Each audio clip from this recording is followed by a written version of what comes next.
Well, you count me down. You tell me. I'll start.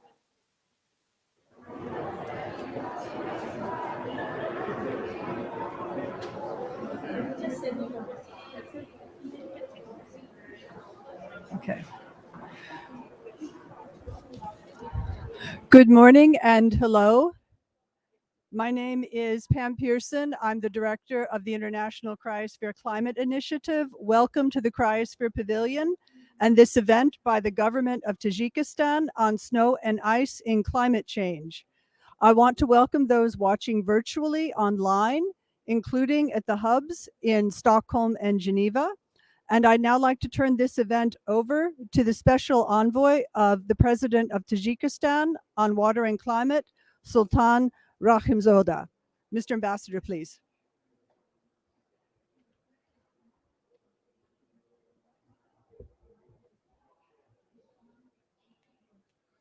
Thank you, ma'am.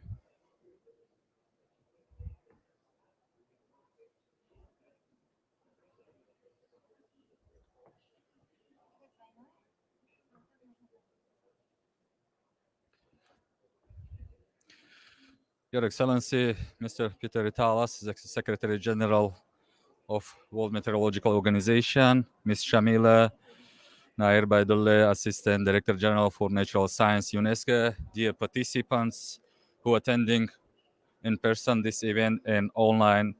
It's my great pleasure to welcome you at the side event entitled Snow and Ice in Climate Change, How to Create Resilience Against Worsening Impact of Disasters and Changing Water Availability, which is organized by Tajikistan, WMO, and UNESCO IHP. As you know, ice and snow hold 70% of the Earth's freshwater resources. Climate change accelerates the melting of the cryosphere worldwide and impacts the snow regime. This will lead to a change in the hydrological regime of our rivers, characterized by the large amount of water flow, mud flows, and floods in the spring month and lack of water and droughts in the summer and fall month. Taking into account the close interlinkages between climate change and water issues, and to catalyze a more integrated water and climate policy agenda, a high-level advisory panel entitled Water and Climate Leaders has been established by WMO and UN Water, which will provide strategic guidance on integrating water and climate agenda at the highest level. At the inaugural meeting of the Water and Climate Leaders, the member of the panel, President of the Republic of Tajikistan, His Excellency Mr. Emomali Rahmon, proposed to declare the 2025 as an International Year of Glacier Preservation, which is expected to give impetus to a new global movement to take the necessary concerted actions and to protect glaciers from intense melting and disappearing. This side event will highlight the interlinkages between climate change, the cryosphere, and our dependency on water to live, as well as our vulnerability to water-related disasters, and how water plays a pivotal role for adaptation to and mitigation of climate change impacts. This side event is being organized by the Government of Tajikistan, WMO, and UNESCO IHP, and is bringing together high-level policymakers and stakeholders from different stakeholders and sectors. Taking this opportunity, I would like to thank our colleagues from WMO and the UNESCO IHP, and now I would like to focus your attention to the screen for pre-recorded video message by Chair of UN Water, Mr. Uhungbo, President of IFAD. Please.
We are sorry about some technical problems we have.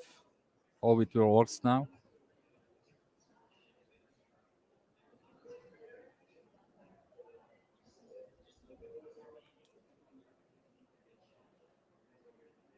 Right.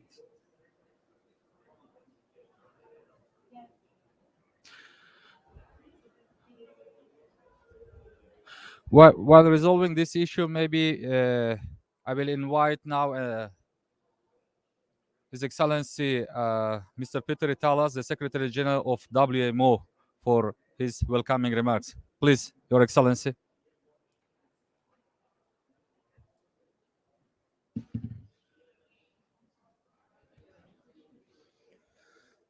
Thank you. Could I get the slides up, please?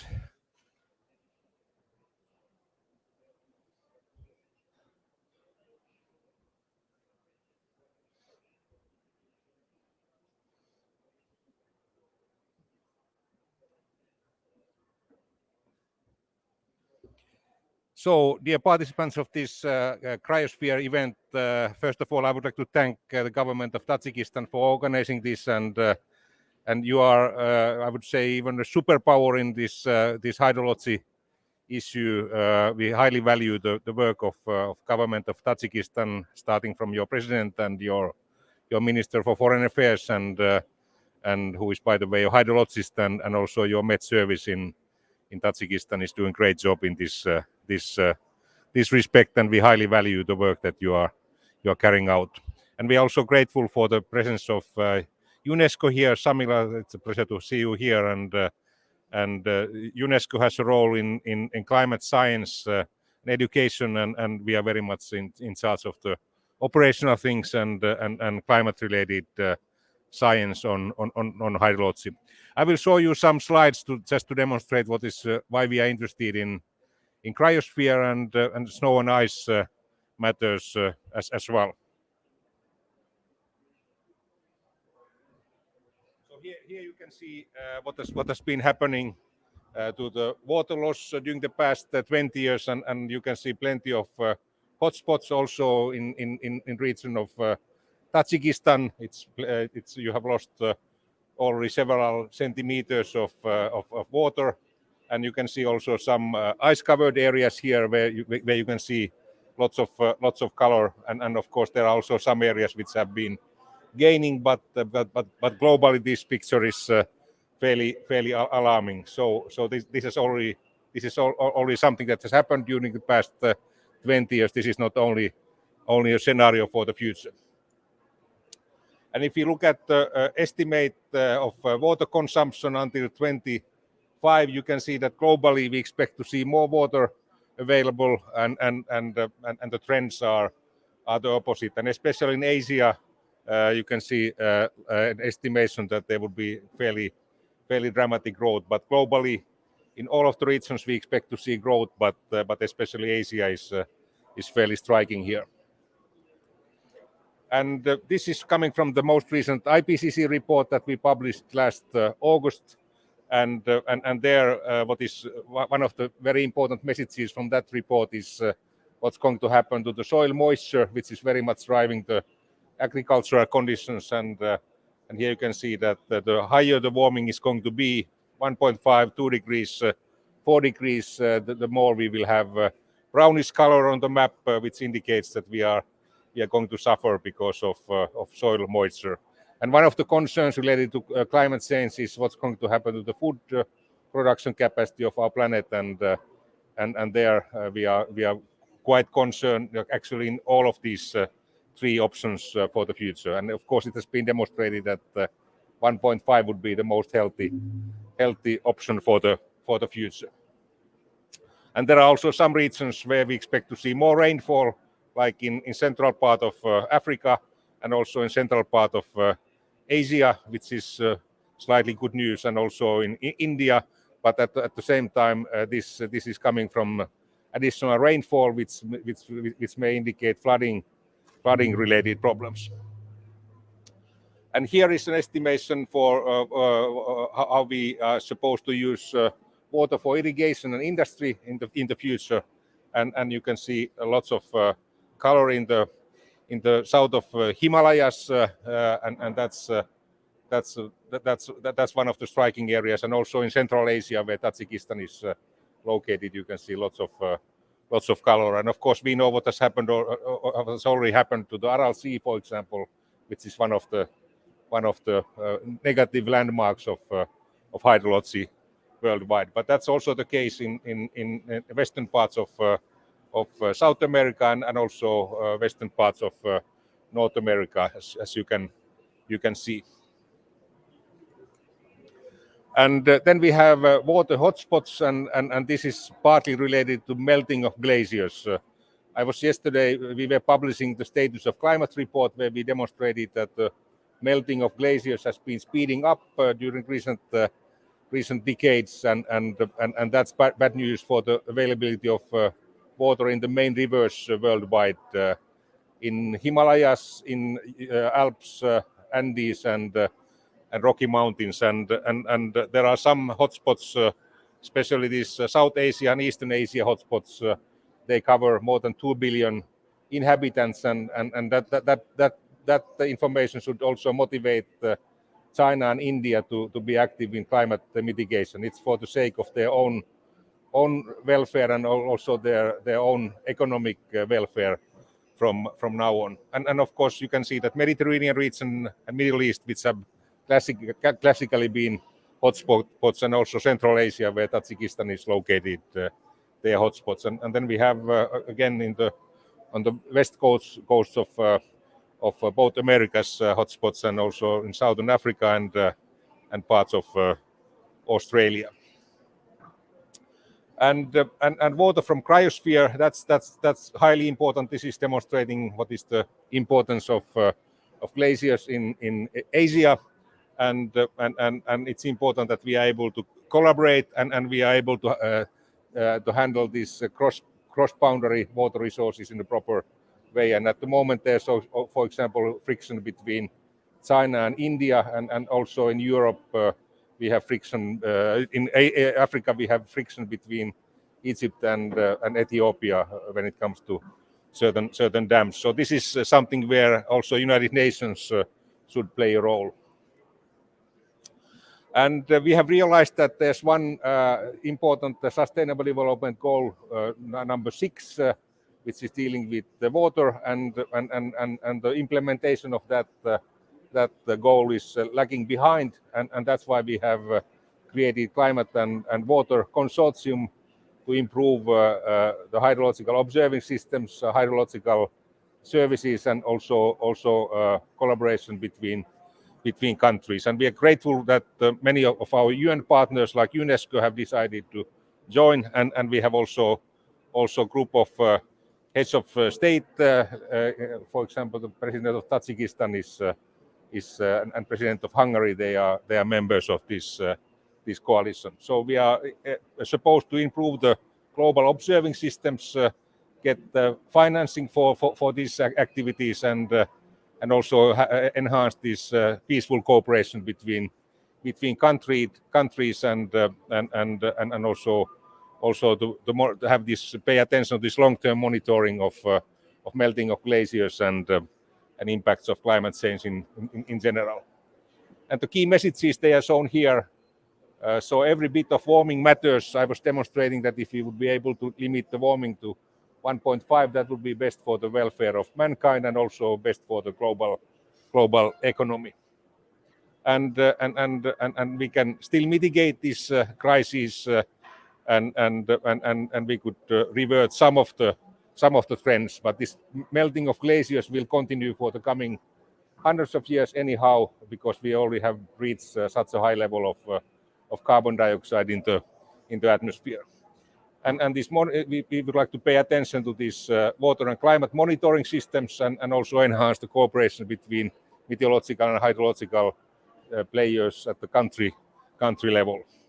And in the best case, water could unite us instead of being a source of conflicts. With these words, thanks for the opportunity to address you, and again, great thanks for Tajikistan for organizing this event. Thank you.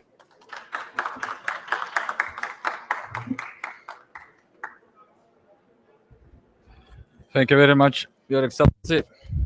for excellent presentation and highlighting the current situation in the world and also the challenge we are facing today and what is expect us in the future if we will not take an action today. And thank you very much, Excellency, once again for highlighting the role of Tajikistan in this process, and especially the role of our honorable president, who really doing a lot to promote the water and climate agenda on the global level. Thank you very much, dear participants. Now I would like to give a floor to Ms. Shamila Nair Badouleh, Assistant Director General for Natural Sciences of UNESCO. Madam, please.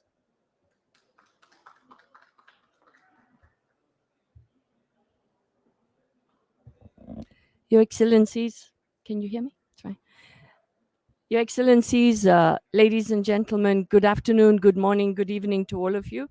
Let me sincerely thank, on behalf of UNESCO, His Excellency Sultan Rahim Zoda, as well as the President of Tajikistan, for really taking water to a higher level and ensuring that water comes up on the political agenda, as we need to ensure water is a right to everyone.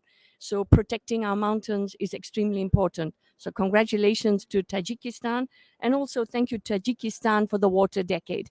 Thank you for bringing us here together.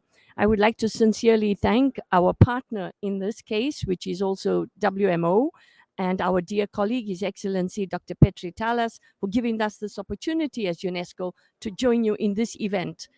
It is indeed a critical event that we discuss here with all of us today. And we at UNESCO, established in 1945, promoting peace in the minds of men and women through education, science, and culture, really holds the mountains at the heart of our work, and especially the mountainous people. Mountains are really considered as the water towers of the world, supplying nearly half of the world's population with fresh water for drinking, domestic use, irrigation, industry, and hydropower. And mountains cover 25% of the world's land surface and support approximately 12% of the world's population living within mountainous regions. So mountains therefore provide not only services, but also the mountain highlands and life to millions of people living downstream, which is why recently in the 212th Executive Board session of UNESCO, the governments of UNESCO mandated and tasked UNESCO to work with its partners and to promote scientific monitoring of the mountain glaciers and the impact on people within the mountains and downstream. So we look forward to working with you and measuring the impact of the glaciers on the people who live downstream. Now, I'd like to go to the first slide, please, to give you an overview of UNESCO's activities. And get the first slide. Yes. Thank you. So here, beautiful photo to show you our heritage, our mountains. Next slide, please. Next slide, please. Thank you. So on this particular slide, you will see that climate change is really intensifying. The water cycle affecting rainfall patterns, and further warming will amplify the permafrost thawing. And this was indicated in the ARC Climate Change 2021 report, which is really the role for the physical sciences. At its heart here, bringing to you the latest information on climate change impacts on our water cycle, but also on our heritage, our mountains. Now, 2020 was one of the hottest and warmest years on record, and 2021, unprecedented floods.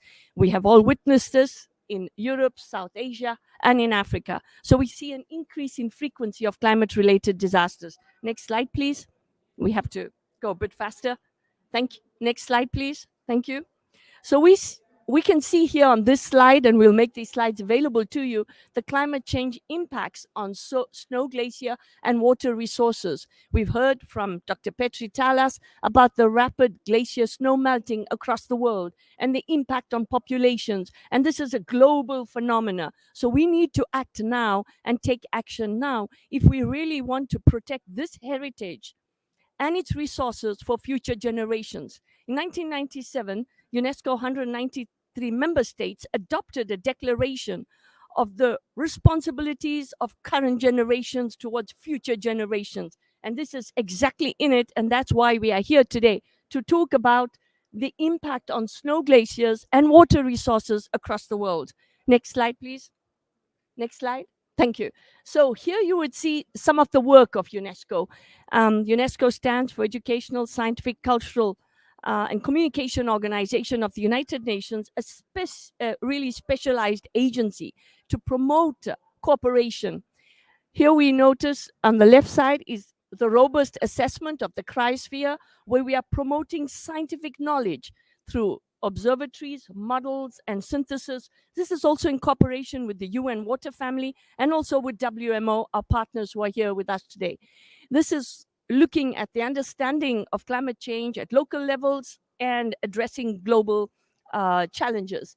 We also consider that local indigenous knowledge populations are extremely important in this dialogue of understanding glacier melting and impact on mountainous people. So we're looking at context-specific, socio-culturally relevant understandings of the impact of glacier melting on populations. And then, of course, there's education and the climate literacy, and we will add here scientific literacy. We need to empower people across the world so that they understand the impacts of the melting of the glaciers. And here we have a climate action and adaptation. And I would like to show you on the right side here is a new program which will be launched in 2022. It's the Intergovernmental Hydrological Program number 9 of UNESCO. And this Intergovernmental Hydrological Program will enter its 9th phase starting 2022.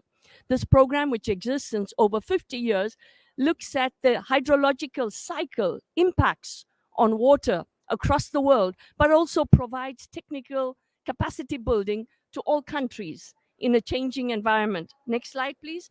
So Petri Talas, our colleague, His Excellency from WMO, explained to us that the SDG 6 is off track, and we have joined the movement to launch what is called the SDG 6 Accelerator Framework, and we look forward to working with WMO in ensuring that we can respond to all the needs of countries. Here you see all water is the connector. Every drop counts. So let's make sure that everyone has access to water, but let's also measure the impact of climate change on our cryosphere and our mountains. Last slide, please. Next one. So UNESCO has been historically supporting measuring the impact of the melting cryospheres, and the International Decade for Hydrology of 1965-1974 highlighted at that time the problem of the cryosphere and hydrological cycle and water resources and the impact of changing temperatures. And today, 2021, we are here today to discuss exactly the same situation. You will see here the fluctuation of glaciers, the very first document produced by UNESCO in 1959. And we look forward to working with you so that we can monitor through scientific excellence and access to science, technology, and innovation these glaciers. We're also moving towards a new recommendation on open science. And this new recommendation of UNESCO on open science must reduce the knowledge gap so that every country has access to this scientific knowledge to monitor the glaciers. Now, in the last slide, thank you. We are also assessing snow glaciers and water resources in Central Asia. We have done it in Latin America. This is a new program on glacier lake outbursts in a changing world, in a changing climate in Central Asia.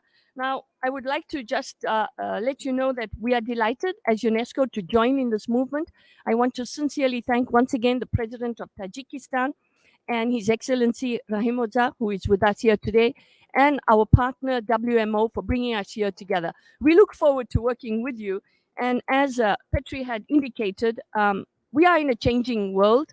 Water is the connector. Every drop counts. So let's work together so we can monitor the impact of climate change on our common heritage.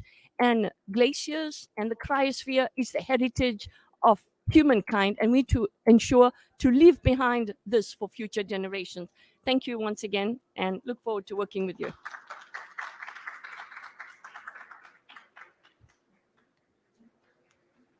Thank you very much, Madam Assistant Director General. We highly appreciate the leading role of UNESCO in the science part of all our activities, including in the climate one.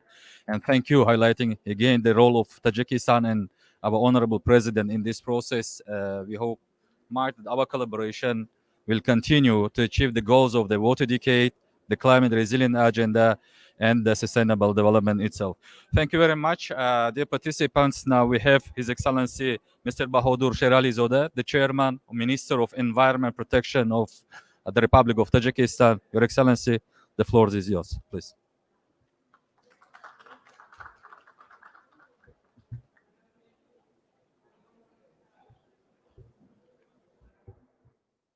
Thank you very much.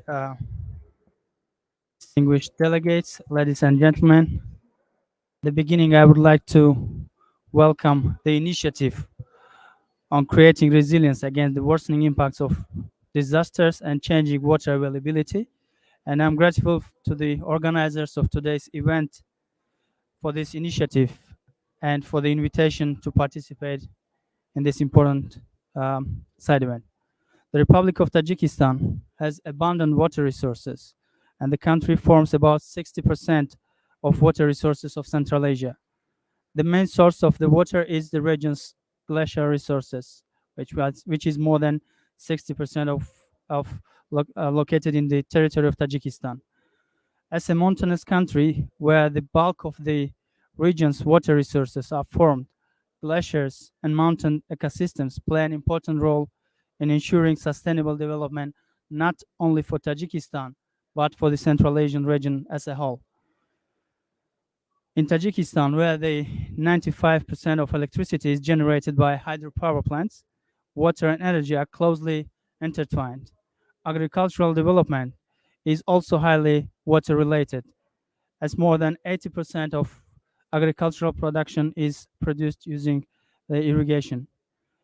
Everybody is aware that the water and climate change are inextricably intertwined with each other, and undoubtedly climate change is adjusting our daily life, primarily through the impact on water resources.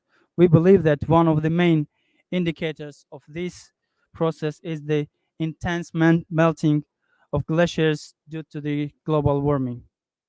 Melting of the world's largest continental glacier in Tajikistan, the Fechenka Glacier, with more than 75 kilometers of length, is a vivid example.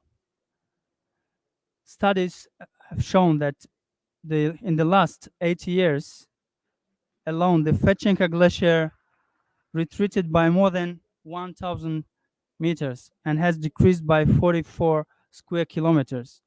Moreover, it has lost more than 15 cubic kilometers in volume, and the glacier tongue has been retreating by 16 meters per annum. Dear colleagues, the accelerated melting of glaciers due to the rising air temperature has led to an increase in natural disasters and the degradation of aquatic ecosystems. At the same time, climate change has led to the situation that natural hydro and meteorological phenomena as mudflows, floods, drought, landslides, and avalanches have become more frequent. Natural disasters inflict colossal damage to Tajikistan's economy and environment every year, undermining our efforts to achieve sustainable development. In order to reduce the risk of climate change impact, the country has developed a national development strategy for the country for the period of up to 2030 and midterm development program for 2021-2025, which provide measures aimed at reducing greenhouse gas emissions and adapting to climate change. The program also considers sectoral approach and to planning adaptation to climate change, which is based on the principle of green economy. As a part of its obligation under the UNFCCC, Tajikistan is taking steps to implement the Paris Agreement at national level through the submission of its updated nationally determined contribution, which address the implementation of measures to adapt to climate change and reduce GHG emissions. Tajikistan prepared and submitted its enhanced and more ambitious NDC to the UNFCCC early October this year, as well as given the national and international policy in the field of climate change, the environment, and the implementation of UN Sustainable Development Goals, Tajikistan has the opportunity to implement its long-term plans that take into account sustainable development based on the national programs. To implement the national plans taking into account the sustainable development, the government has appointed the Committee for Environmental Protection as a national designated authority to the Green Climate Fund. And it's obvious that these critical issues should be in the focus of the international agenda. I mean, the climate change and the melting of the glaciers. And in this regard, the President of Tajikistan, His Excellency Mr. Emomali Rahmon, at the first meeting of the high-level panel on water and climate change in March this year, has proposed to declare the year 2025 as International Year for the Preservation of Glaciers and declared a specific date for the World Glaciers Day. In this context, the President of Tajikistan recalled once again about Tajikistan proposal to establish a special international fund for glaciers, which could mobilize financial resources from various sources to take the necessary actions and implement activities in this area. Considering all of this, I would like to know that Tajikistan is consistently promoting water issues on the global agenda in order to synergize all efforts undertaken and planned by UN agencies, specifically by the UNFCCC, international and regional organizations, governments, and civil societies. And I wish all of us success and good luck along the way. Thank you very much.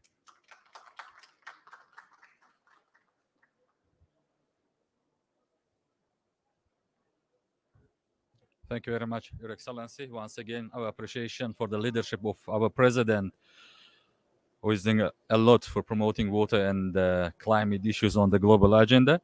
So, dear participants, we had basically a technical problem. Now it's resolved, and there is an opportunity now to demonstrate the video message by His Excellency Mr. Uhunbo, Gilbert Uhunbo, the Chair of UN Water and the President of IFAD. Please.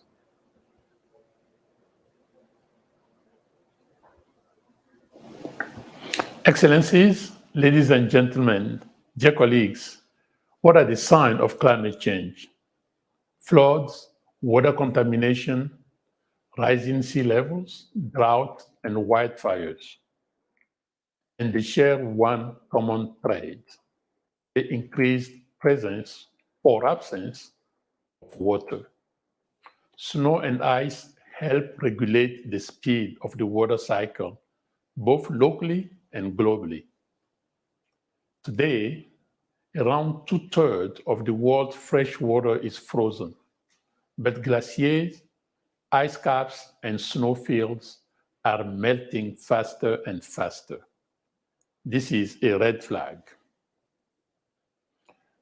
Meltwater feeds many of the great river systems. Volatility in the cryosphere can result in higher risk for billions of people across the world. Early this year, the World Meteorological Organization Secretary General, Mr. Petri Talas, and I invited leaders in the water and climate arena to develop an integrated global water and climate agenda. Improving the way we manage and use water is central to adapting and combating climate change. To save and protect life on Earth, we must make water supply systems and water management strong enough to cope with a changing climate and more frequent disasters. To reduce carbon emissions, we must create efficient water treatment, reuse, and delivery systems. Adapting to climate change goes hand in hand with steps to reduce the climate change. Ladies and gentlemen, there is no life without water. Our survival depends upon looking after it properly. Today's event is a step in the right direction. I thank you.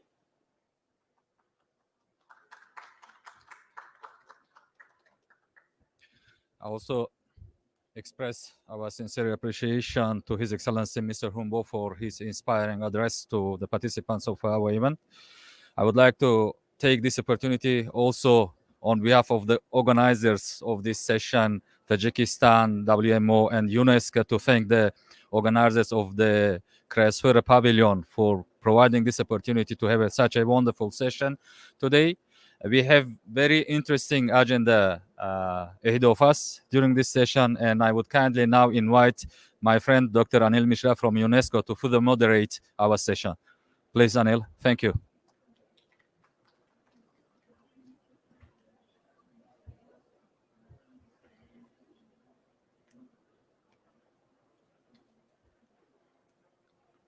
Excellencies, ladies and gentlemen, dear friend, thank you very much, Excellency and friend Sultan Rahim Joda, for introducing me to this session, which is going to be a very interesting session.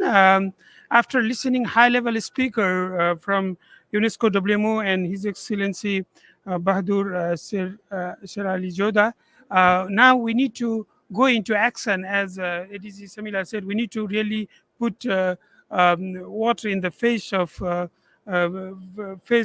human life. We need to really take action. In the panel session today, we have. I'm very pleased to introduce you and pleased to invite Mr. Muzaffar Shodumonov from the Tajik Meteorological Agency, forecasting technical specialist. Please, sir. Um, uh, let's do like this. Maybe it would be better if you sit over there. And then we have other panelists joining us from all over the world. I'm very pleased to introduce you, my fellow panelist, Mr. Gino Casasa, Director of Glaciology and Snow Unit of the Ministry of Public Republic Chile. Hello, Gino. Can you hear us? Yes, good morning. Thank you very much, Anil. Can we hear Gino? Good morning.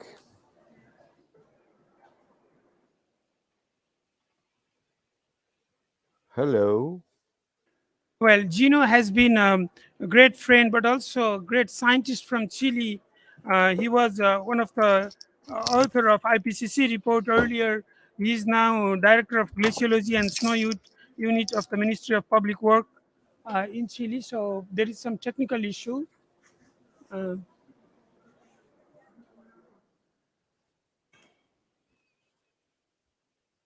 Hello, can you hear me?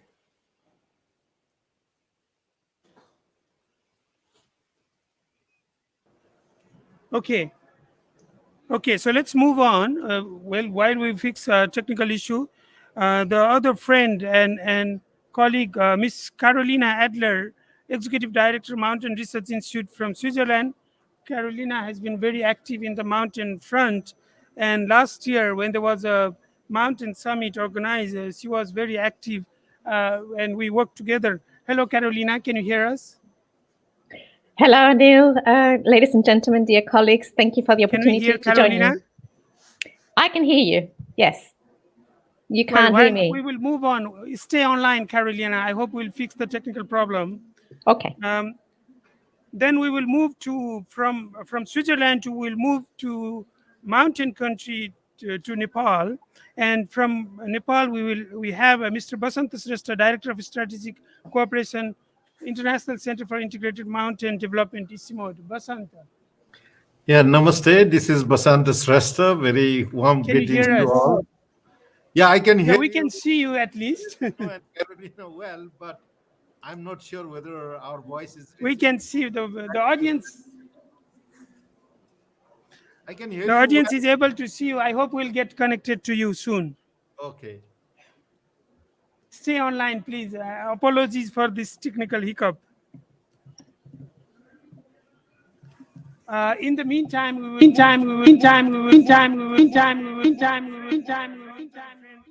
from Switzerland again, Mr. Daniel Massey, Senior Policy Advisor and Senior Policy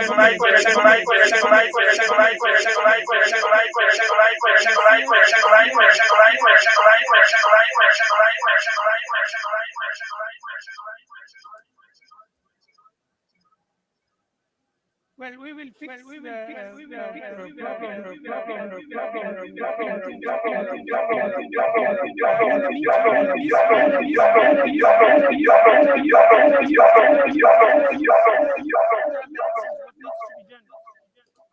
Yeah. Are we listening to panelists now? Let's move on. From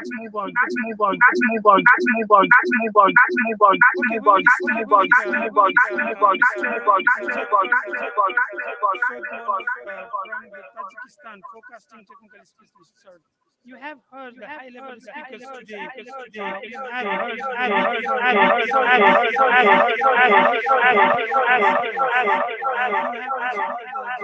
Climate change impact on snow, glacier, and water sources, particularly Thailand. Tajikistan is a highland country which provides lots of water and glaciers are melting in the region. What is your message to the audience of the COP26?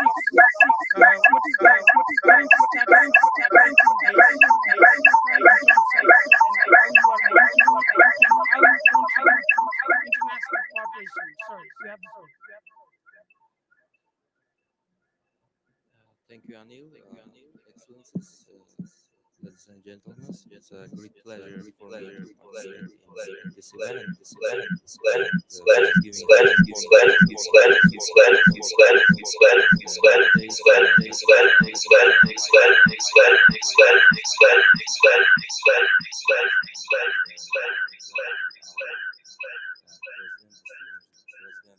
Gives high importance on this water resource agenda on international level. From our side, meteorological office, as you mentioned, on the cooperation on the scientific side, we do our cooperation with the scientific side and the international partners on the monitoring of the glacier resources and water. So.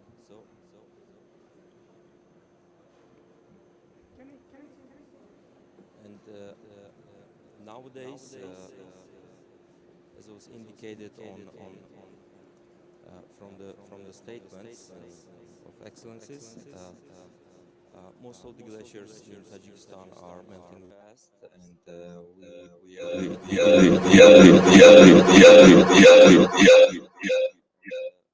let's say one of the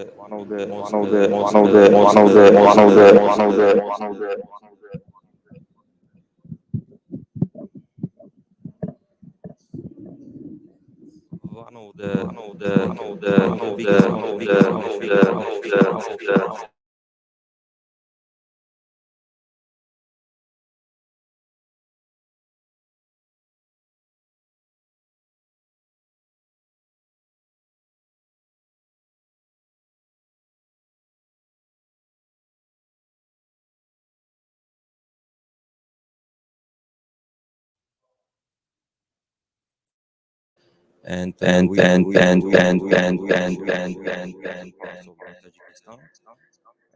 now it's we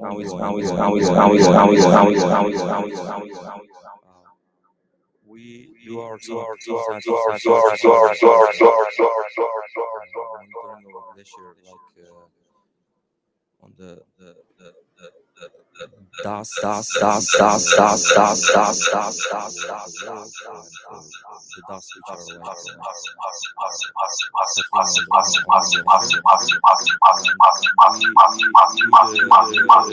on the glacier, and now on the third phase of our cooperation with the FMI, we would like to extend the scope of scientific research. We would like to move our cooperation more towards the central part of the country, like on the most the areas.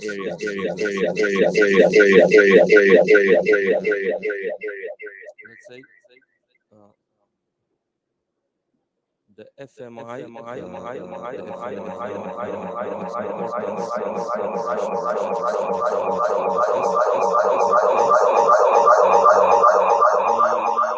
we have some components on the capacity building for our staff and bringing new knowledge. In this case, I would like to say that we are open for the cooperation, and we would like to invite the scientific society.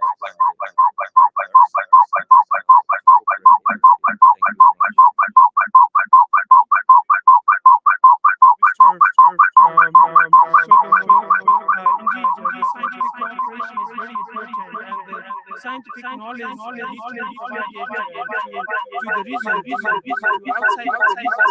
And UNESCO stands for facilitating scientific cooperation and making open access to this information made available. Let's move to the let's move to Himalayan region, and I want to would you be able to tell us how changing water availability from ice and snow will impact our society, especially in relation to the Himalayan region and downstream? You hear me?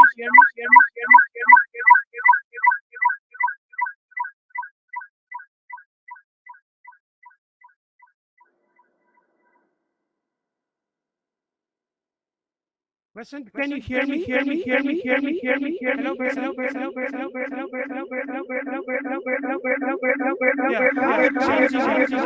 water availability from ice and snow will impact our society, especially in relation to the Himalayan and downstream.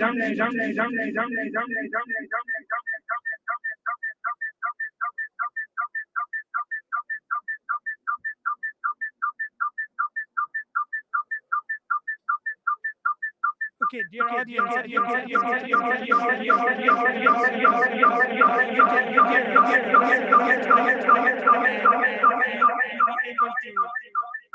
see that question.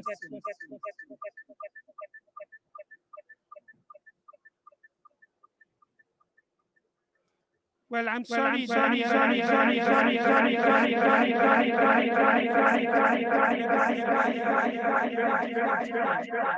see if we can get done.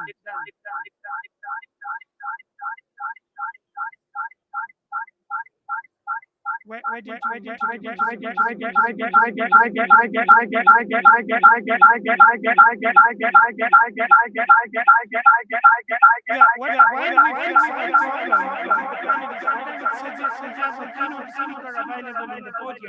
let's go with the keynote speaker, and we will reconnect with you before we fix the problem. I think that should be okay. Heidi, let's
It is a great pleasure to be with you this morning to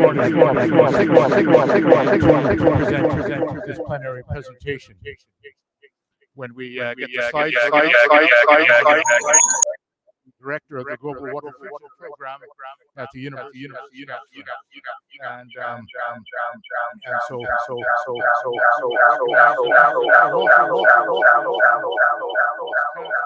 as we talk about the demise of global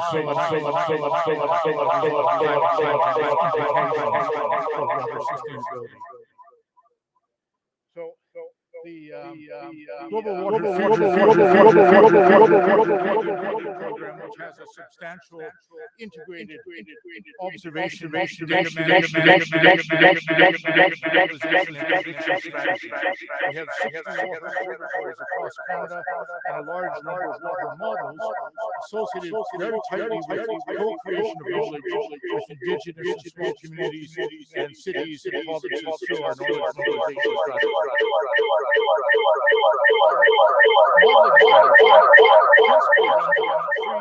Models at various levels of stratification. The cold regions hydrological models are running at smaller scales with flexible, highly integrated hydrological processes, including glaciers, permafrost, ice changes in the soil, we have a larger scale model suitable for a continental scale river basins called mesh, which is developed and the mesh model has these processes now built into it, but is applicable over larger areas. Called the Canadian Hydrological Model, which is a multi-scale hyper-resolution model capable of modeling continental regions with a full suite of hydrological and water management processes built into it. I'm going to start to review some of the changes and risks that we've seen scaling from the Canadian Rockies and then moving to Central Asia. We'll start with the Canadian Rockies. This is a UNESCO World Heritage Site in Banff National Park, has been for a number of years, and heavily glaciated, heavily snow-covered cold region mountains undergoing dramatic climate change, substantial loss of glacier areas, about 30% in the last few decades, and rapid changes occurring now. Some of the headwaters region there, you can see some of the large ice fields. The cold regions hydrological model we've developed after decades of research in this region to include the full range of cryospheric processes, as well as the hydrological processes, the ecosystem exchanges, the groundwater processes, evapotranspiration, all the rest, so that we have a reliable tool in which to better understand the implications of climate change. We have set this up over the Bow and Elbow River basins, which flow through Banff National Park and down through the prairie, grassland, and farmland towards the city of Calgary, which is 1.2 million people. Calgary had horrific floods in 2013, which were the most expensive natural disaster in Canadian history and involved loss of life due to a rapid rain on snow melt event.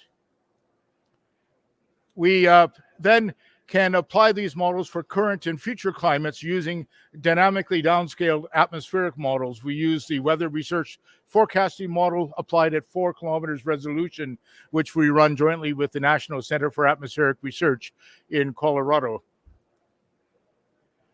We then use a technique called pseudo-global warming, where we use the CMIP5 forcings on average to force the boundary conditions of the WRF model to create future weather patterns, including convective permitting atmospheric physics, which give us a very reliable precipitation regime.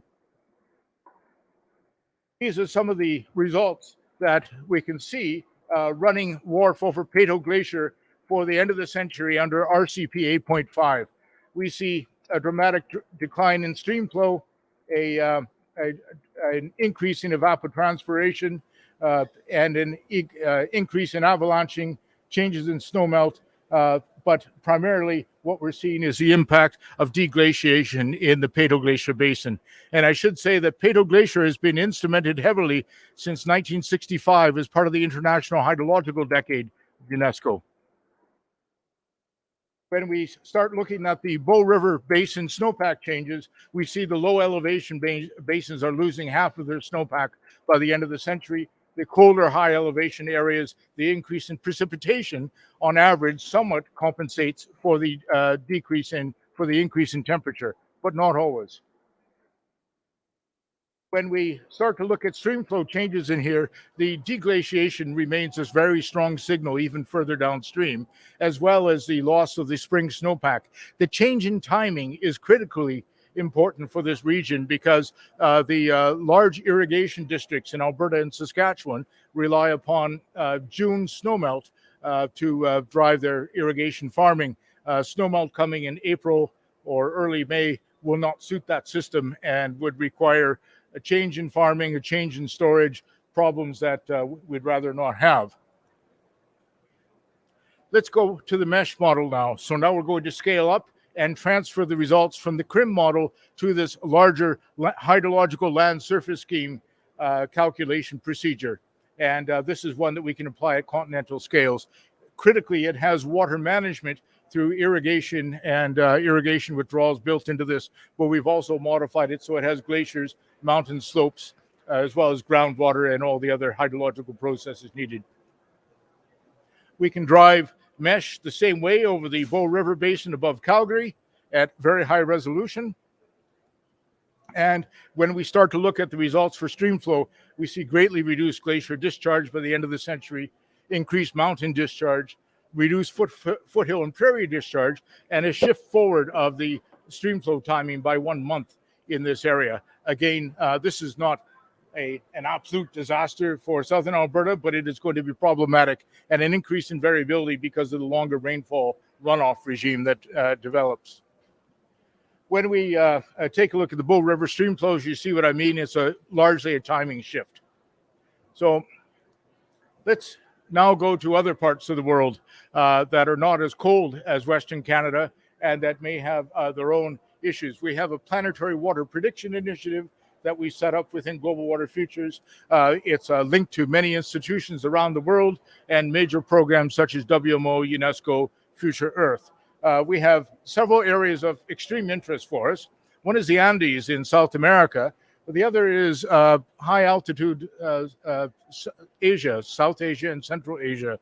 And I'll show you some results from there as we get into the Sir Daria and Amur Daria river basins. When we start to look at high mountain Asia, we're seeing much higher and colder mountains, but an extremely variable climate, also warmer and hotter steppes around the area and high altitude deserts. This is the Ala Archa Basin in Kyrgyzstan, which we've set up with the mesh model. There's research results available for the Ala Archa Basin. It's heavily glaciated, about 15% glaciers, so it was a good place for us to start to learn how these models would operate in this environment. The results with some calibration turned out to be excellent. And this was minimal calibration of parameters, just a few. Most of them were set from the Canadian Rockies from our experiments and research at the UNESCO basin at Peyto, and then transferred over to the Ala Archa. So this is encouraging for the Tian Shan Mountains. When we start to look at performance, and there's a variety of data available in that area, it's looking not too bad. We can take a look at the modeled water balance components, look at the proportion of snowfall, rainfall, evapotranspiration, ice melt, and understand better how runoff is generated in these high mountains. And now we can scale this up. And the first point we'll scale to is the Sir Daria River, which has a much greater water stresses in this particular region. It's divided between 4 countries. There's a spatial mismatch between water and land resources. And of course, it feeds into the Aral Sea, which is in dire trouble. And so this allows us to look at changes in glacier coverage and snow in the future using a modeling scheme like this. The modeling approach for the Sir Daria, I won't go into in too much detail other than it was very detailed to capture all the changes in land use and the variation from dry semi-arid environment up into the high glaciated mountains in that region.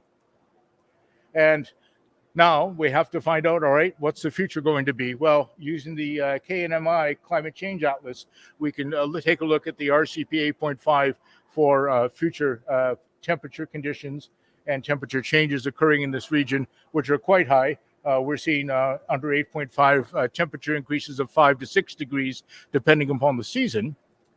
And then we can also look at future precipitation, which in some seasons in winter is increasing and summer is decreasing in this region. So it's a strong contrast to southern Alberta in Canada, where precip was increasing quite a bit and could compensate for some of the changes due to melt of snow and ice. And when we run things forward, things are dire. Very sorry even to have to look at this graph, let alone put it up and share it. But we think it has strong validity. The future simulation with removal of glaciers, or even with glaciers, but under the new climate, shows a substantially lower stream flow, and we're seeing stream flow resources in the region drop by more than half by the end of the century, with deglaciation and loss of snowpack in this area. And so this is a very sensitive region, and one we have to look at. And we're able to calculate exceedance probabilities for stream flow from these results, which can be useful for engineering designs and others in the region. But it's going to be very, very tough to adapt to that. We can then take a look at the Naran Basin a bit further south, and we see some similar results. We're losing more than half the stream flow over time in the Naran, which is somewhat less glaciated. When we look at the whole Syr Darya, looking forward, we see stream flow again dropping by about half by mid-century. Again, very problematic results. We can now move down to the Amu Darya Basin from Tajikistan, Afghanistan, Kyrgyzstan, many countries through here.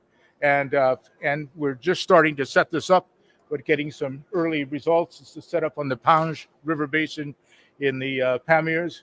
It's about 7% dominated by glaciers. Some very high mountains in this region. This is the detailed setup with the hydrological model that we're able to do fairly quickly with this. About 2,500 modeled subbasins in this simulation. And this is without calibration at all. So there's no calibration in here. We're frankly guessing at the groundwater, but so the base flows are not so good, but the peaks are not bad through here, looking at the Shiz, the Kirmanjo, and the Ninj Pianj. So this is a start. Our next step are to apply these climate simulations on this. What would really help us is to be able to obtain stream flow discharge data for this region to calibrate the model to improve its performance in this particular area, or access to meteorological records or snowpack records that can, again, help us correct the 4C meteorology here. The next step forward is the Canadian hydrological model. And this, we hope to work with partners, UNESCO, WMO, and national partners, regional partners around the world for global application of this model. This is a multi-scaling, high-performance computer model. This is running right now on over 1,000 cores on a supercomputer in Saskatoon, Canada, providing a forecast we call snowcast. So we're just running the snow part of it at this time, but providing a detailed mountain snowpack forecast at scales down to 50 meters resolution. So the next parts are to add the river routing, the rest of the hydrology to this model, and then also to start to apply this in Central Asia, South America, Europe, and elsewhere. And just showing some of the detailed modeling that you could do in the mountains. This is calculating blowing snow drifting and avalanching in the high Rockies of Canada. So again, a high resolution product that we have verified with very nicely quite recently and published in their journal called the Cryosphere. So a few conclusions here. The coupling dynamically downscaled climate model predictions to physically based hydrological models can provide credible current and future hydrological simulations for basins in headwaters and downstream. We have to include the processes that occur in the high mountains, the blowing snow, the avalanching, the glaciers, the frozen ground, the groundwater processes. And then for downstream, we have to include the irrigation and the water use for humanity. We can transfer these modeling concepts with some reliability for various mountain regions around the world. And the results in the Canadian Rockies show reduced future flows due to deglaciation, but primarily a shift in the timing of stream flow. But the results for the Syr Darya and Central Asia show dramatically reduced future stream flow due to deglaciation in the headwaters and loss of seasonal snow cover, with tremendous implications that threaten the water security, ecosystems, and life support in the basin. And our next step is to work on the Amu Darya. So thank you so much for having me. Great. Thank you. Thank you, John. Thank you very much. I would, this is fascinating, and this is also really threatening, very scary projection. I'm not saying that you did not, you try to scare us, But when you are saying 50% reduction of stream flow by the end of the over the 50 years next down the road in Naren, in Surdarya, in Panji River Basin, and how we are going to adapt to. So what message you want to bring us to the community, how we can work in order to provide water security in the region, John? This, as a modeler, you presented this forecast, but what now we need to do in order to adapt to this situation? First thing to say is that 8.5, RCP 8.5 need not happen if we take strong action here at this meeting. The second is that a certain amount of glacier loss is now inevitable, and seasonal snowpack loss, a certain amount is inevitable under any possible actions that we have.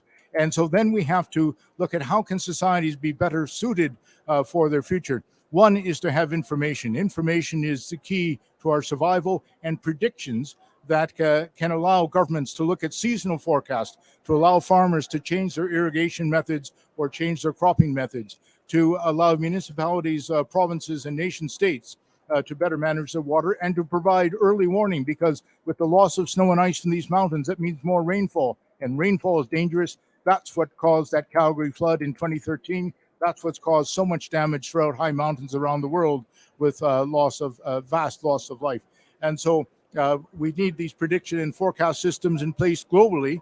So as our remaining snow and ice becomes more precious, as it dwindles, we know exactly what it is, and that can help societies adapt.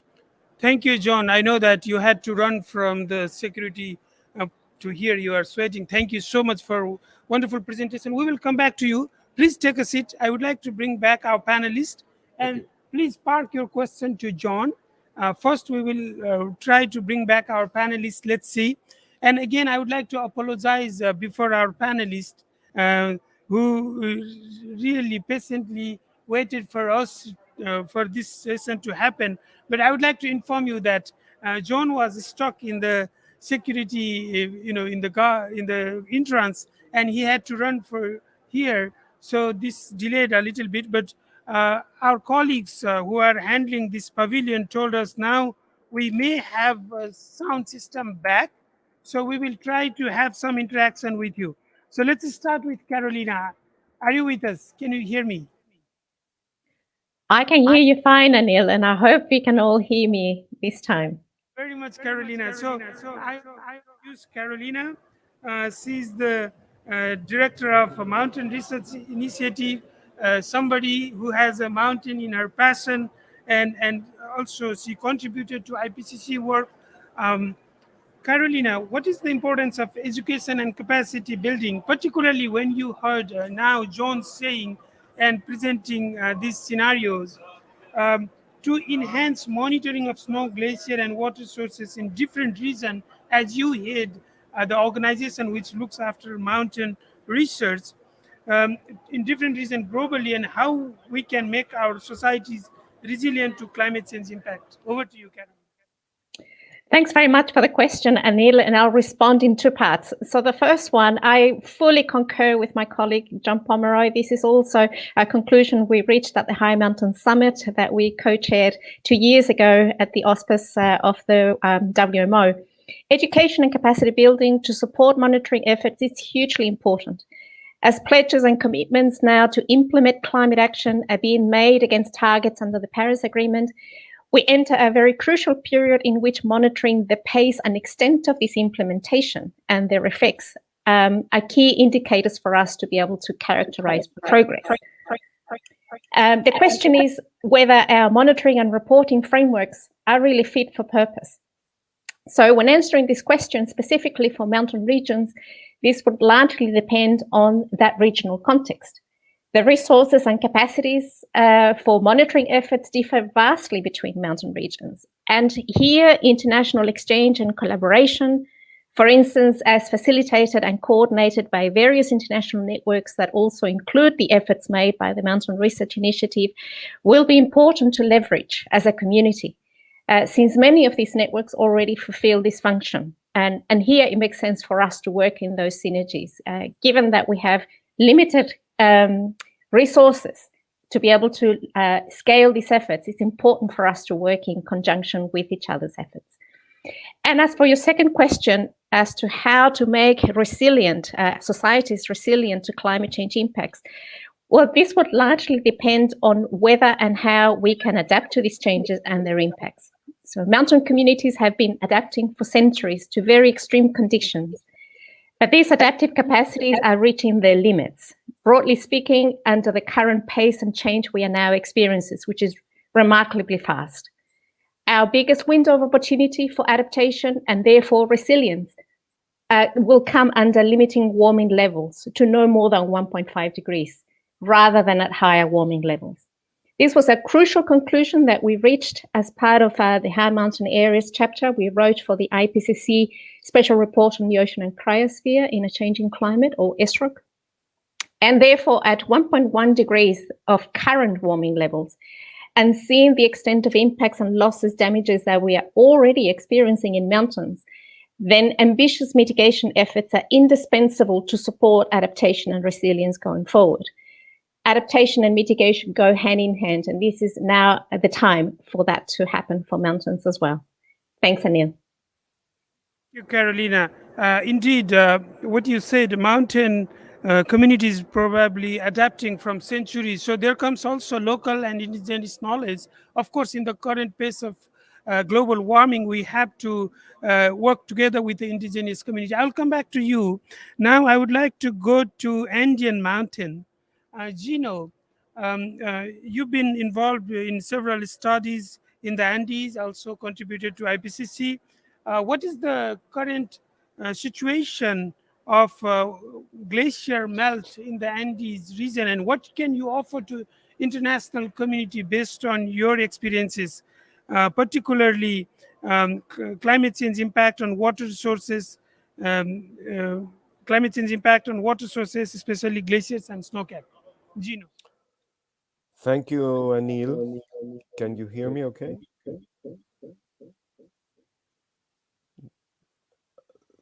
Can you hear me, Anil? Yeah, I can hear you, but maybe you can speak a bit louder. Okay. Well, thank you. Well, the situation in the Andes is quite critical, as you well know. In the tropical, let's separate the tropical Andes and the southern Andes. In the tropical Andes, and we're speaking about Venezuela, which has practically lost all glaciers. There's only a few very small areas still remaining. And Peru is the biggest country with tropical glaciers in the world, and they are receding and vanishing very, very fast. And Peru is adapting to a deglaciation scenario where they are using a very interesting adaptation procedure of building, it's an ancestral technique, building very, very small dams and trying to replace the glaciers. But this inevitably will bring some migration of big cities, basically. But on the other hand, the glaciation is also posing a lot of problems, like in Central Asia, of glacier floods, the so-called GLOFs, glacial lake outburst floods. So this is a major concern, which can and has affected large sectors of populations, and thousands of people have died in the past. So the real concern is how to limit global warming, and I think you have a tremendous task in Glasgow, which we had the opportunity of hosting 2 years ago in Chile, in Madrid actually, but hosted by our country. So we hope a general agreement can be reached to limit warming by 1.5 degrees, because really snow and ice are melting very, very fast, and the big issue is how to cope this in this very small amount of time. Thank you, Gino. Indeed, you highlighted a very important feature, glacial lake outburst floods, and this is happening in all mountain region. And of course, we will hear more about the Andes, but recently in Central Asia, we launched a project involving all four Central Asian countries, Tajikistan, Kyrgyzstan, Uzbekistan, and Kazakhstan. So we will have some lesson learned from that project. I'll come back to you if our time allows. Now, I would like to travel from Andes to Himalayas. So Basanta, who is Director of Strategic Cooperation at International Center for Integrated Mountain Development, ICIMOD, by the way, institute whose constitution was written by UNESCO in Paris. So UNESCO played a role in establishing ICIMOD many years ago. And Basanta, who works as a strategic director, how changing water availability from ice and snow will impact our societies, Basanta, especially in relation to Hindu Kush Himalaya region and downstream communities. Over to you. Thank you, Anil. Can you hear me well?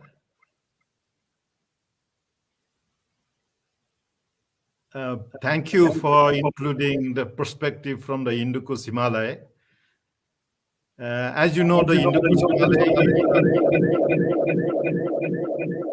I get some echo, third pole and the water tower of Asia.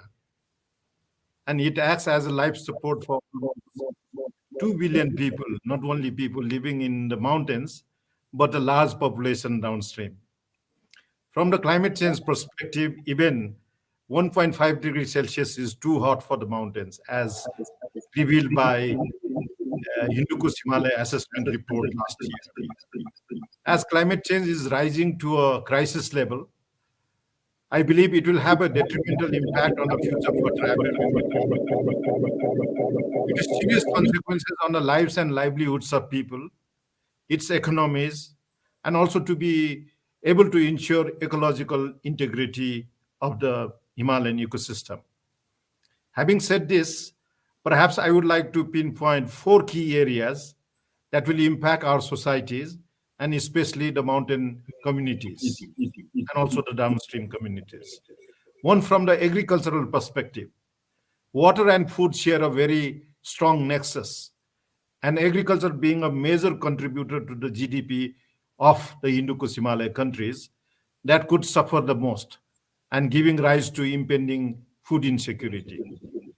Second is from the energy point of view. Despite of enormous potential, water availability scenario may hinge hydropower development. And as you know, energy is one of the most important pillars of socio-economic development in the region, and hydropower is a key regional energy security. The third angle is more from the disaster point of view. As you have seen in the news, the rampant kind of disasters in the Himalayan region and around the world. Due to climate variability, what we are witnessing is that the region is facing increasing frequency and the magnitudes of water-induced disasters, such as landslides, floods, glacier lake outburst floods, as many speaker has pointed out, and also not to mention every day. Monsoon is both a blessing and a curse in many ways. Monsoon is a blessing in a way that it provides agricultural, sustenance. On the other hand, it brings a lot of havoc on the mountains and the plains and the downstream communities. And basically, it derails the aspiration of the SKS countries in meeting the SDGs. My final point in terms of impacting our society is the environment point of view.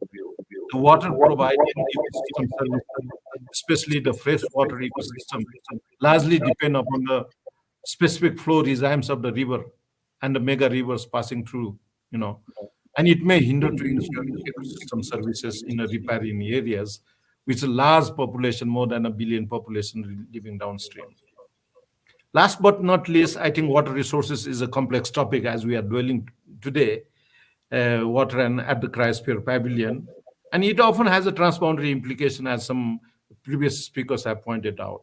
And we at ICIMOD, we take a view of promoting regional approach based on the 3 pillars of sustainability: economic viability, environmental or ecological integrity, and social equity. Thank you. Back to you. Yeah, thank you, Basanta. Thank you very much. Indeed, third pole provides, including Hindu Kush Himalayas, Pamir Karakoram perhaps provides a life support system to the around 2 billion population. That is really something that we have to consider. And 1.5 degree rise in the on the high altitude Himalaya, we really need to consider how to adapt to that society, that kind of unprecedented temperature rise and its impact on glacier melt and water sources. Now, as a former natural resources scientist, I would like to go to Daniel Masseli, a senior policy advisor, focal point, climate change, environment, Swiss Agency Development Cooperation. Daniel, you as a former natural resource scientist, having worked on glacier melting, particularly, in the region where the country now is taking lots of initiative, particularly Tajikistan, in the Tian Shan Mountain, and now as a focal point for water at the Swiss Agency, please highlight what bilateral actors, such as SDG, listening all these speakers presenting the scenario, could do to help increase resilience, in mountain region to cope with disaster and challenges of water management triggered by climate change. Daniel. Thank you very much. I hope you can hear me. Switzerland is, of course, a very committed actor in any mountain regions already for a long time. But we are a very small development cooperation agency, so we can't do that much.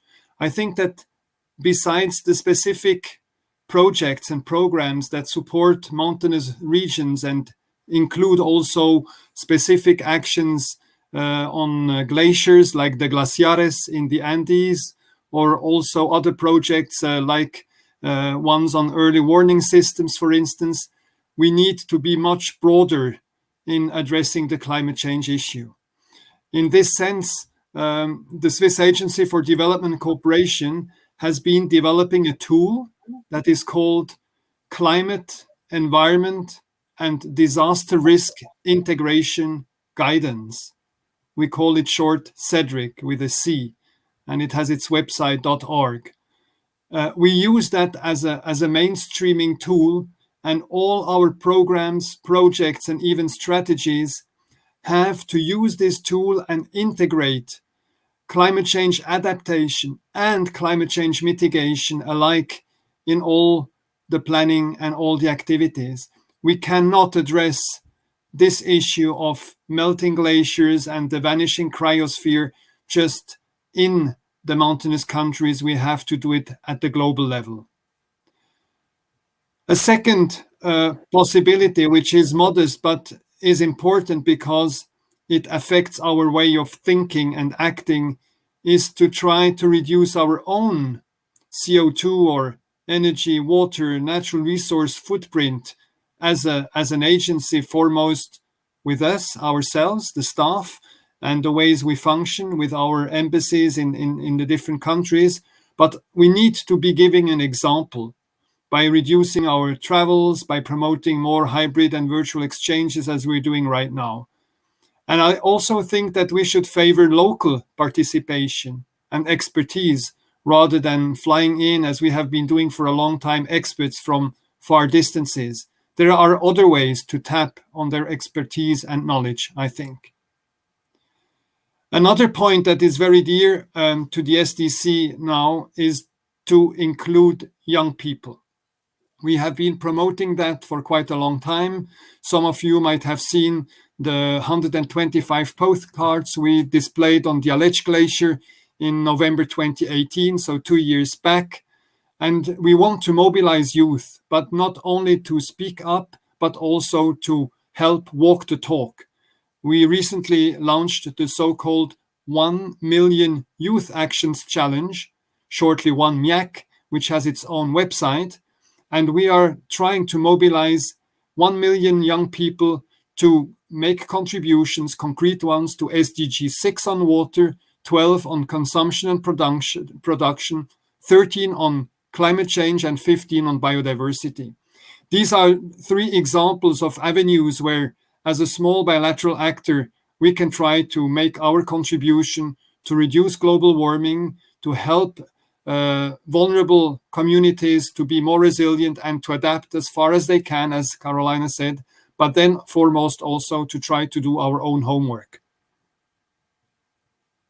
Thank you, Daniel. Thank you indeed. As you highlighted, the need for tools, methodologies that STC has developed. In fact, those needs to be make accessible to local population, to all the people, and that's why we call from UNESCO side open science and access to everybody. And also, you highlighted importance of engaging local and youth, and we have youth as our priority. So this is exactly what is need to be done.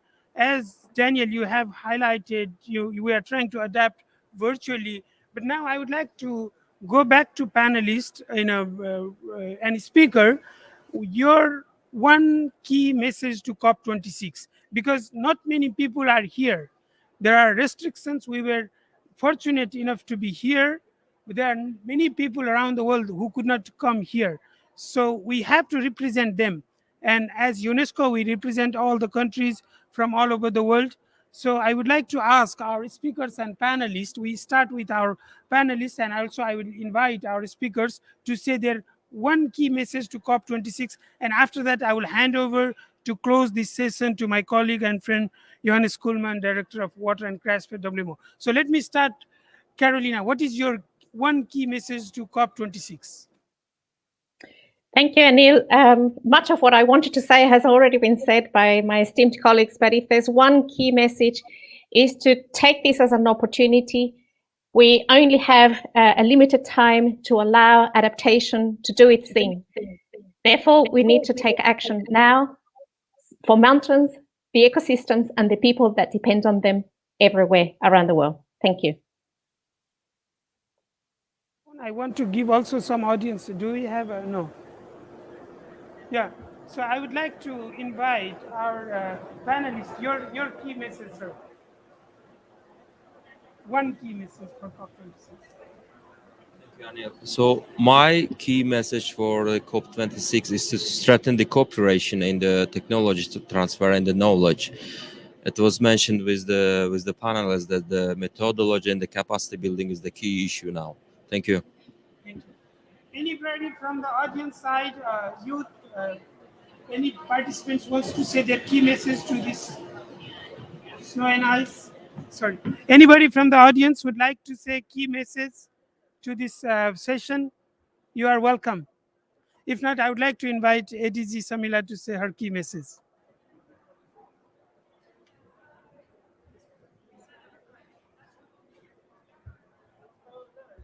Thank you very much, Anil, and thank you all. Thank you to the President of Tajikistan, the Government of Tajikistan, to WMO for bringing us here together, and to our partners, which is Canada, Global Water Futures. Thank you to Anil. As UNESCO, I would like to raise the voice of those countries and member states that are unable to be present here today in the COP26. And I call upon all the leaders who are present here today to take ambitions beyond just statements, but let's take action. So on behalf of all those countries, small island developing states, African member states, least developed countries, and developing countries across the world, let's raise the voice of those men, women, and children of our future generations, and let's action COP26. It's time for action. It's our responsibility towards future generations. And UNESCO would like to see in this particular COP26 that we take concrete actions. And we look at, for example, translational technology and transitional technology to enable countries across the world to access those technologies that are going to enable them both to mitigate and to adapt. It's time for action now. And thank you to global leaders for rising to the challenge. Thank you for this COP26 to become an actionable COP26. Thank you. Thank you, Samila, for calling actionable COP26. Yes, we have to go for action. Now, let's hear action from our panelists, key message from panelists. Basant. Thank you. I think most often mountains are often marginalized, and we would like to use this COP26 to amplify mountain voice and mountain agenda to foster regional and international cooperation. And also from the Indo-Himalayan point of view, it is one of the hotspot from the climate point of view, climate change point of view, and we would like to promote and protect SKS region as the pulse of the planet. And I also agree the previous speaker, we need to go into action and climate action, and resilience and also adaptation is one of the key important aspects of COP26, and we would like to promote that. Thank you. Thank you for speaking from climate change hotspot from the mountains to raise mountain in the international agenda. Let's go to Andean mountain. Gino, your key message to COP26. Thank you, Anil.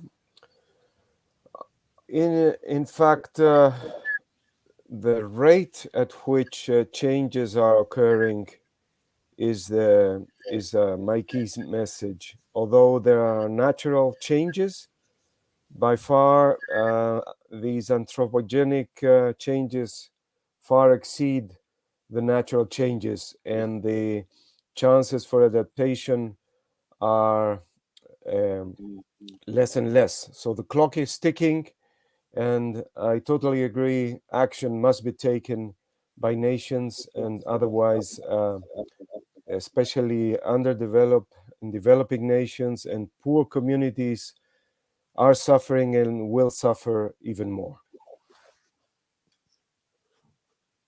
Would you like to say your key message from scientific community to the COP26 audience?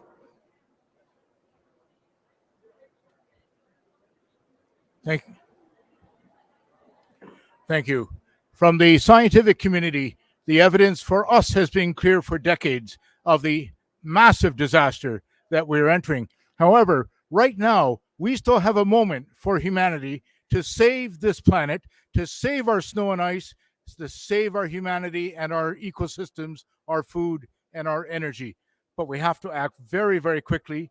In the meantime, we're going to have a very, very rough road through the rest of this century, and we have to mobilize all the best science in the globe and make it available along with freely available information to help society adapt, change, and adjust to this at every level that's possible, from the village to the nation state. And thank you, and Canada stands ready to assist.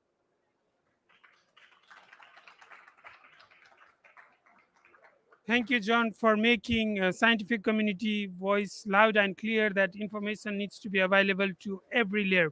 Now, let's hear from Daniel, your key message to COP26. Thank you, Anil. You will hopefully pardon me that I will make it a personal one. I've had the chance to go to several of these Conference of the Parties and to other conferences as well. And I had the chance to also help students to grow, and of course, science to play its role. But I've come to the point to say that there is a message for everyone at COP, be it virtual or physical in Glasgow. Be the change you want to see. I think we're traveling a lot, we're doing lots of interesting things, but we don't start changing in ourselves.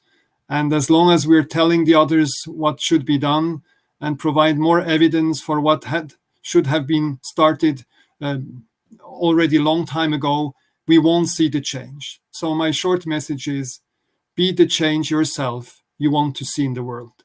Thank you, Anil. Thank you, Daniel. Indeed, very strong message. Be the change you want to see. So we have to adapt in ourselves. We have to see change in ourselves. And with that, I would like to once again thank our friends and colleagues from Tajikistan, WMO, for this wonderful session. And I will hand over my colleague and friend, Johannes Kuhlmann, Director of Water and Cryosphere WMO, to close the session. And before that, a little advertisement.